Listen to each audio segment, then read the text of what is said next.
My name is Jake and I am 11 years old. I've always hated school and almost every morning I didn't want to go. Consistently, I always ended up arguing with my parents, trying in every way to avoid facing that boring day of lessons. One morning my parents, as often happened, had to leave for 3 days for work, and so they didn't have time to argue with me.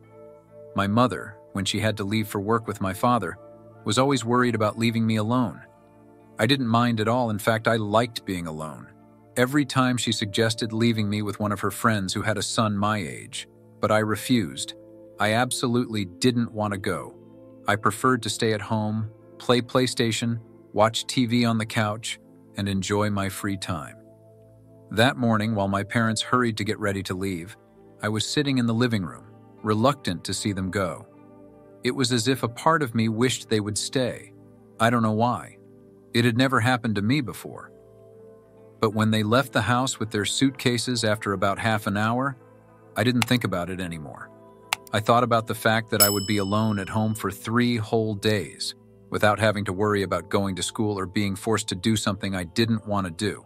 At that point, I decided to have a hearty breakfast, eating cereal with lots of milk and chocolate. I spent the rest of the afternoon drawing, which was my true passion. I took my papers and my favorite colors and let myself be carried away by creativity. That day, time flew by quickly. It was already evening, and I decided to make myself a simple sandwich with ham and cheese. After dinner, I sat on the couch to play PlayStation for a few hours. Suddenly, I heard a slight noise coming from the front door. I jumped up and approached the front door asking, "Who is it?" But no one answered. I returned to the couch thinking it was just the wind or some random noise.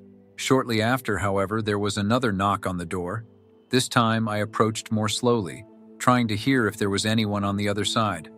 Once again, silence. At that point, I asked again, "Who's there?" No one answered. I was a little scared, but I decided to open the door. When I did, there was no one there, just darkness outside. I closed the door quickly and returned to the couch. Shortly after, a series of knocks on the door made me jump. I was confused and scared. My mind was in turmoil. Who could it be? Maybe a prank? I decided to approach the door again. "Who's there?" I asked firmly, trying not to show the fear I felt inside. A man on the other side of the door replied that he needed help. At that point, with some fear, I decided to open the door. I found myself facing a man who looked unkempt, saying he needed to make an urgent phone call because his phone was dead and his vehicle was broken down along the road. It seemed strange to me. He didn't seem to have good intentions. I didn't like his gaze. I immediately asked him if he had been the one knocking on the door before. He said no. Shortly after, he asked me again to make a phone call. I was scared, but I couldn't say no, so I let him in. Once inside, the man began to make strange movements, waving his hands nervously and looking at me strangely. He started asking me strange questions about my parents, as if he wanted to understand when they would be back home. I tried to stay calm. I showed the man where the phone was to make his call. He headed towards it, dialed a number, and started talking to someone, telling them about the broken-down car and other things. I couldn't hear any voice on the other end of the line. It all seemed fake, as if he was just acting. Shortly after, the man asked me where my parents' bedroom was. I didn't like it at all. With a knot in my stomach, I told him it was upstairs. He assured me he would be back soon and headed towards my parents' bedroom. Taking advantage of the fact that he was upstairs, I decided to call the police to report what was happening. I didn't like the turn that situation was taking at all. An officer on the phone immediately reassured me, telling me not to worry and to stay calm, assuring me that units would intervene quickly on the scene. In fact, after a few minutes, I saw the flashing lights of the police cars outside the window. Without wasting time, I showed the officers where the man was. As soon as they went upstairs, they found him trying to steal some valuable items that my mother kept in a dresser in the bedroom. With a sigh of relief, I saw the officers immobilize him and take him away in handcuffs. I felt safe. One of the officers informed my parents of what had happened, explaining to them what had happened and reassuring them that everything was under control. My parents, worried, decided to come home earlier than planned to make sure I was okay. They were relieved to see me safe, Even today, I thank my younger self for having the quick thinking to call the police. That man could have done anything. Luckily, everything turned out for the best.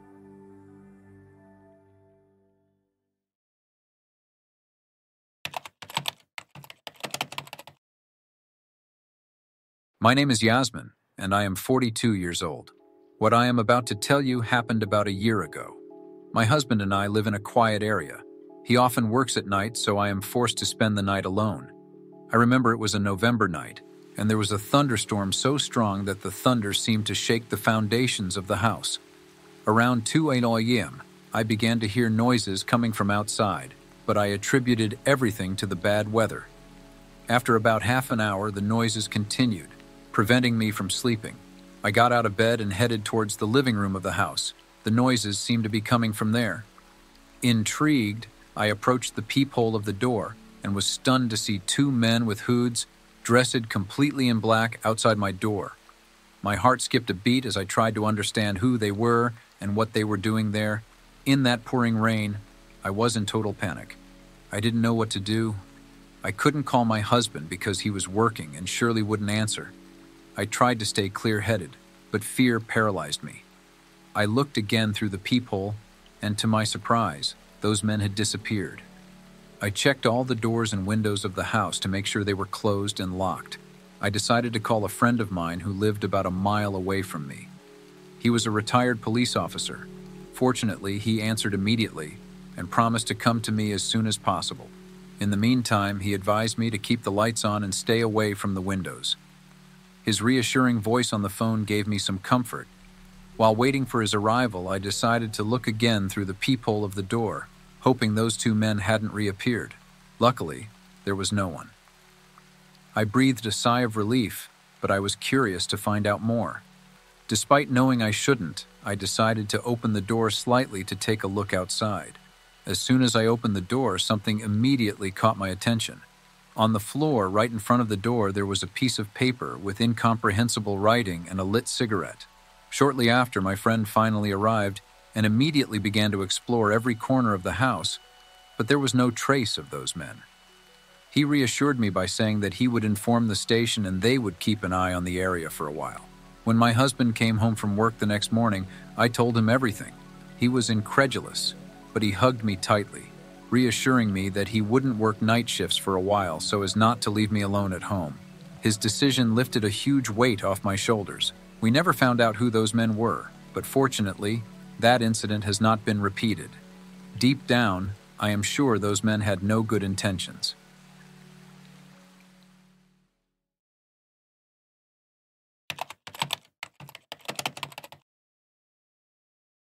When I was young, I lived in a rural farmhouse, isolated among the hills of the countryside. My parents were often busy with their affairs, leaving my older brother and me alone for long periods.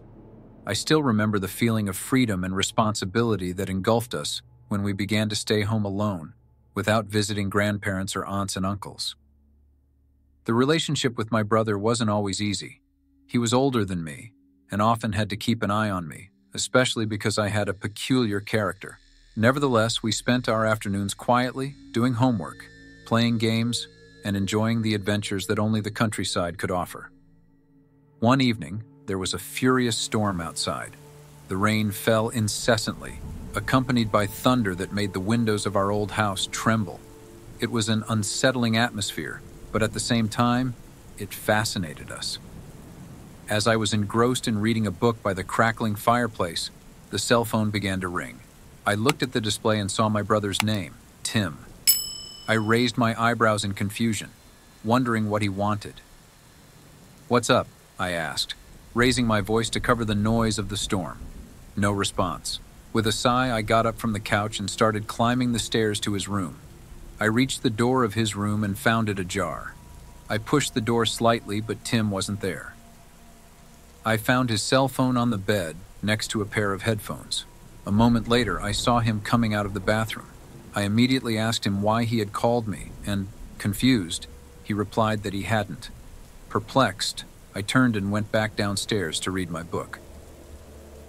When I reached the ground floor, the blinding flash of lightning illuminated the room, followed by the deafening roar of thunder. The light suddenly went out, leaving me with only the glow of the fireplace illuminating part of the room. Suddenly, the phone rang again, making me jump. It was Tim again. "Hey, Tim, what's up? Can you turn the power back on?" I said. No response. Suddenly, I heard a noise coming from the kitchen. It sounded like someone was moving stealthily. Shining the flashlight of my phone, I decided to approach the kitchen door slowly, aware that I would have to face whatever was behind it. As I approached, I caught a glimpse of a shadow through the glass of the door. With terrible anxiety, I opened the door and looking through one of the windows in the kitchen, I realized it was just a tree moving in the storm. I breathed a sigh of relief. Fortunately, a moment later, the power came back on. After a few minutes, my parents returned.